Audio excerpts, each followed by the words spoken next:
कीजिए और देखिए, कहने वाले ने कहा है कि वक्त वो कितना प्यारा होगा, वक्त वो कितना प्यारा होगा, धड़कनों तुम ही कहो वक्त वो कैसा होगा।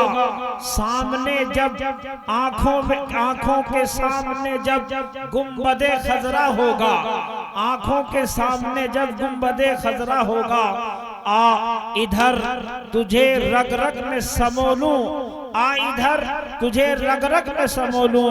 ऐ हवा तूने तो सरकार को देखा होगा, ऐ हवा तूने तो सरकार को देखा होगा। मेरे दोस्तों, हमारे इस इजलास में दारुल उलूम देवबंद से एक बड़े आलिम दीन, वक्त के बेहतरीन खतीब, बेहतरीन मुकर्रिर, साहिब तकवा और साहिब निस्बत शख्सियत, सूफी बासफा, आलिम बा कमाल, शेखुल हदीस, हदीस पाक के पढ़ाने वाले और किताबों के मुसन्निफ कलमकार, एक ऐसी शख्सियत है कि जिनके आंखों में अल्लाह तबारक व तआला वो नूर अता किया है। ये कहने वाले ने कहा, ना किताबों से नवाजों से नजर से पैदा, दीन होता है बुजुर्गों की नजर से पैदा। निगाहे मर्द मोमिन से बदल जाती है तकदीरें। तो इसलिए आप हजरात तशरीफ रखें। मौलाना मुफ्ती इमरान साहब अल कासमी, नायब मुफ्ती दारुल उलूम देवबंद से मैं गुजारिश कर रहा हूं कि हजरत वाला तशरीफ लाएं और अपने मुख्तसर खिताब से सामीन को नवाजें और अपनी दुआ के साथ आज के इस जलसे को इख्तिताम पजीर करें। बिस्मिल्लाहिर्रहमानिर्रहीम, नहमदुहु व नुसल्ली अला रसूलिहिल करीम, अम्मा बाद। अज़ीज़ दोस्तों, असल तो ये है कि जो तारीख़ हमने दी थी उसको गुज़रे हुए तकरीबन 2 घंटे हो गए। हमने 17 तारीख दी थी, 18 नहीं दी थी। 18 तो मैं सीतापुर जाना है। तो और फिर ये मेरी नज़रें ख़ता खा रही, शायद हर सीट कुर्सी पर फरिश्ते बैठे होंगे शायद। तो ऐसे में पहली बात तो यह है, देखो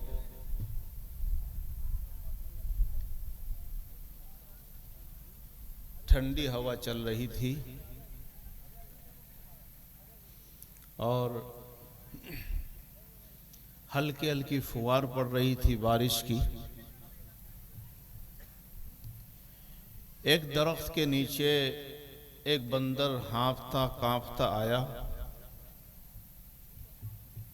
और वो उसकी ओट में बैठ गया हवा से बचने के लिए। उस दरख्त पर बैये और बैयन का घोंसला था। जानते हो ना बैया बैयन किसे कहते हैं? नहीं पता। छोटा सा जानवर झूलता हुआ मकान बनाता है। ऐसा इंजीनियर है कि बगैर पंजा लगाए सिर्फ अपनी चोंच से ही उसको पूरता है।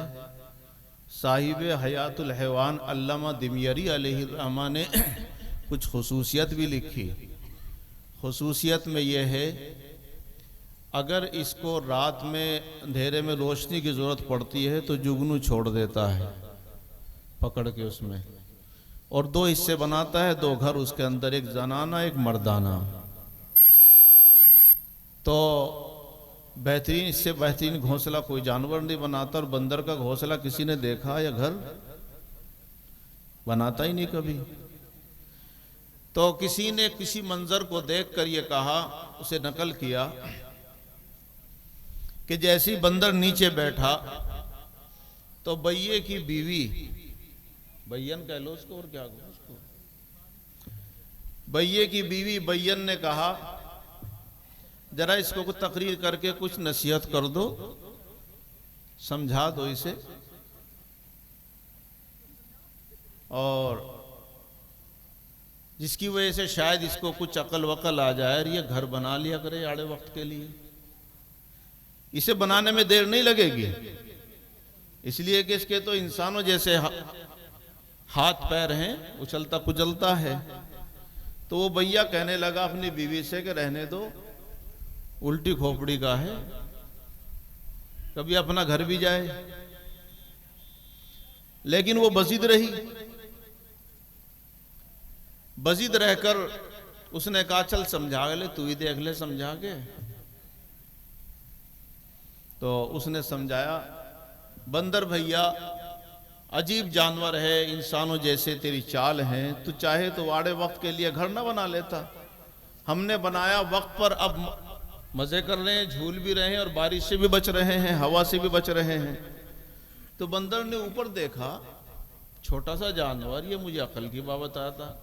असल ये है कि बंदर को तो घमंड है, जिसमें किब्र होता है वो सुनता नहीं है। तो एकदम से ऊपर चढ़ा दरख्त पर, उसका घोंसला तोड़ दिया, 3-4 टुकड़े करके फेंक दिया। अब वो दोनों भैया और भैयन अपना शाख पे बैठे, बारिश में भीग रहे हैं।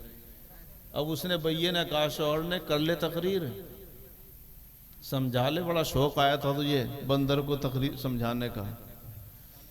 तो किसी शायर ने उसको नक्शा खींचा, सुधबुद दीजिए उसे जिसे सुधबुद सुहाए, बंदर को क्या सुधबुद दीजिए कि भैये का घर जाए।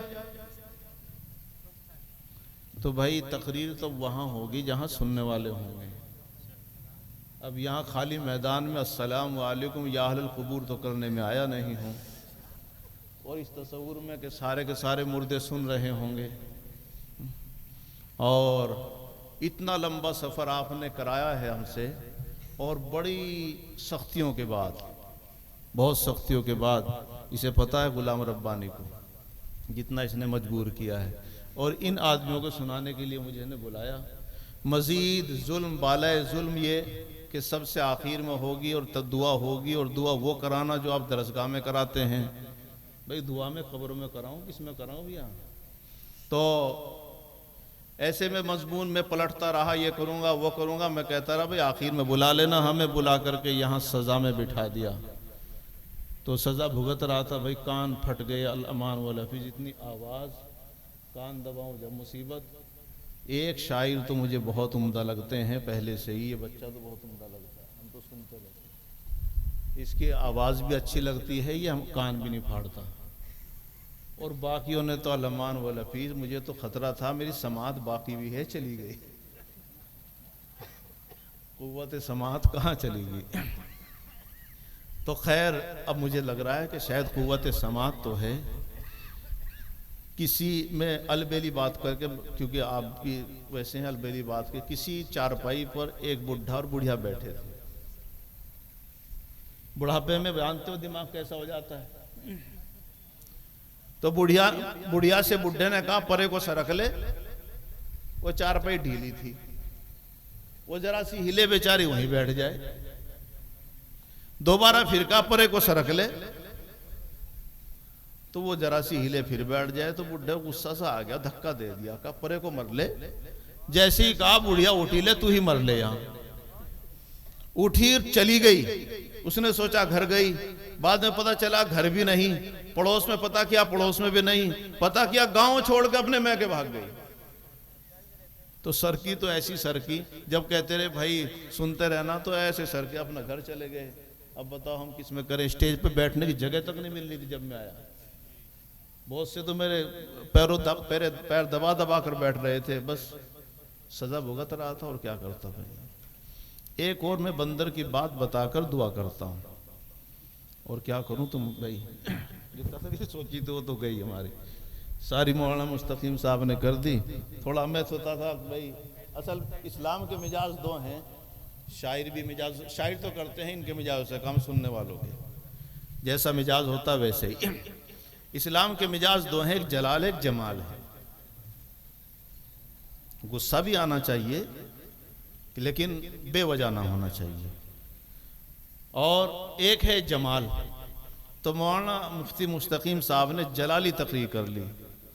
तो मैं सोचा भाई तो नमक अफसानी कुछ ना कुछ तो हो, कुछ शबनम हो, और मैं जमाली तकरीर कर रहा हूँ। इसीलिए करने के बाद तो सरद गरम से ही गड्डी चलती है, गरम गरम से गड्डी नहीं चलती भाई, बिगाड़ होता है। आखिर में कोई सर पे हाथ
तो अच्छा हो।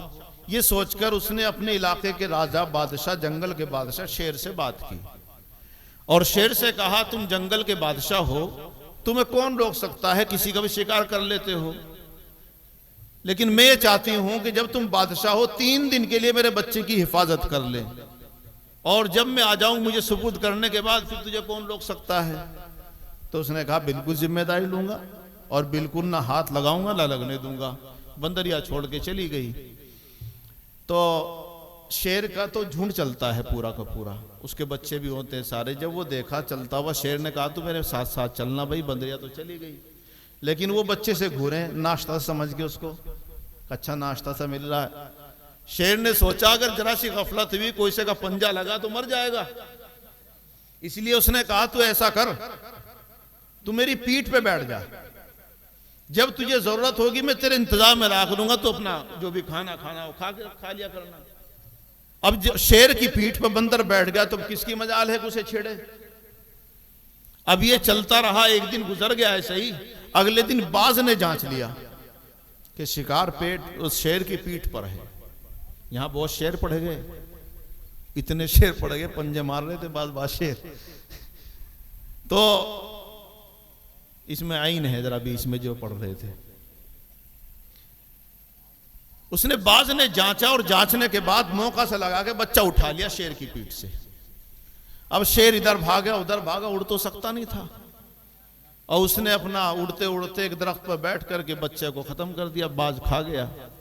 तीसरे दिन जब बंदरिया आई, उसको पता चला कि बच्चे का यह हश्र हुआ, तो वो शेर पर बिगड़ गई और बिगड़ के कहा, किसने कहा था तुझे बादशाह बनने को? जब एक छोटे से बच्चे की तू हिफाजत नहीं कर सकता तो जंगल का बादशाह क्यों कहलाता अपने आप को? और जब हिफाजत नहीं होनी थी तो मुझे दे देते, कम से कम अपना हो सकता मैं बचा लेती है, मेरे सामने बच्चा जाता, मैं हो सकता बचा सकती थी, कुछ ना कर सकती, तेरे भरोसे मैंने छोड़ा, तूने कुछ भी फायदा नहीं किया, ना उसका हिफाजत की। शेर ने कहा, जरा गुस्से तो ना हो, मेरी बात सुन ले पहले, बात तेरी जायज है, तेरा बच्चा मर गया, गुस्सा तो तुझे आएगा जरूर, लेकिन बात ये बता मुझे, मेरी हुकूमत फिजाओं पे है जमीन पे है? मैं राजा या बादशाह जमीन का हूं या फिजा का भी हूं? कहा, मेरी बादशाह जमीन पर है, अगर तेरे बच्चे पर मुसीबत जमीन से आती मुकाबला करता, वादा कर लिया था, लेकिन अगर मुसीबत आसमान से आई तो वो ना मेरे बस की है और ना तेरे बस की है, लिहाजा उस पर मुझे मलामत न कर। ये कहकर हारून रशीद से खालिद कहने लगे, बादशाह वक्त, एक मुसीबत वो है जो जमीन से आती है, इख्तिलाफ से, इंतशार से, लड़ाइयों से, झगड़ों से, एक दूसरे के एहतराम न करने से। इख्तिलाफ वाली मुसीबत को दबाना बहुत मुश्किल है। अगर दुनिया से आती तो मैं कहता, बादशाह वक्त आप ही सुलह कर लीजिए, हो सकता है वो दब जाती, लेकिन एक मुसीबत वो है जो आसमान से आती है, और ये बारिश ना होना आसमान से आने वाली मुसीबत है। न मेरा हाथ इसमें न आपका कब्जा इसमें है, लेकिन हाँ इतनी बात जरूर मालूम है, दुनिया की इस मुसीबत को, लड़ाई झगड़े को दबाना आसान नहीं है, लेकिन उस रब को मनाना आसान है। और फासला सिर्फ इतना है, ये पेशानी और वो सजदे की जगह, बस मनाने के लिए इतना करना पड़ेगा। अगर बादशाह दुनिया का अपनी रियाया के लिए सर जमीन पर रख देगा, मुझे उम्मीद है उस रब्बे कायनात से कि अल्लाह रब्बुल इज्जत फौरन जमीन पर बारिश बरसा देगा। बादशाह वक्त कहने लगे, उस्ताद जी आपने मेरे दिल की तसल्ली कर दिया, आप जाइए, मैं जानूं मेरा रब जाने।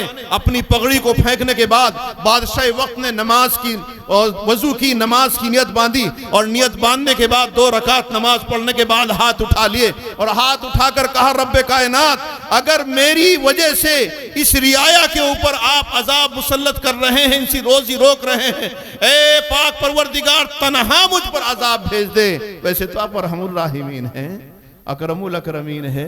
अल्लाह, मैं दुनिया का खलीफा आपने बनाया हूँ, मेरी जितनी बसात थी मैंने कर दिया, गल्ला ख़त्म हो रहा है, अब तू जान तेरी मखलूक, तू अपनी मखलूक को भूखा रखना चाहता हो रख दे, मेरी वजह से अगर रखता हो तो मुझे माफ़ फरमा।